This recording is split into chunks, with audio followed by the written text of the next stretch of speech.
హైదరాబాద్లోని BJP state office ముట్టడికి వెళ్లిన యూత్ కాంగ్రెస్ రాష్ట్ర అధ్యక్షులు శివసేనారెడ్డిని మరియు యూత్ కాంగ్రెస్ శ్రేణులను అడ్డుకున్న పోలీసులు.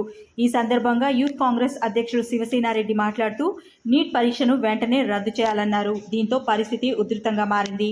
నీట్ పరీక్షా పత్రం లీకేజ్ చేసిన నిందితుల్ని విచారిస్తే బీజేపీ నేతల బండారం బయటపడుతుందని, నీట్ లీకేజ్లో 14 మంది కేంద్ర మంత్రుల ప్రమేయం ఉందని, వారి పిల్లల భవిష్యత్తు కోసం నీట్ పేపర్ లీకేజ్ చేశారని, అసలు నిజాలు బయటపడితే కేంద్ర ప్రభుత్వం కుప్పకూలుతుందని, అందుకే నీట్ పరీక్ష రద్దు చేసేందుకు కేంద్రం వెనకడుగేస్తోందని, నీట్ పేపర్ లీకేజ్కి నైతిక బాధ్యత వహించి కేంద్ర విద్యాశాఖ మంత్రి రాజీనామా చేయాలని తెలిపారు.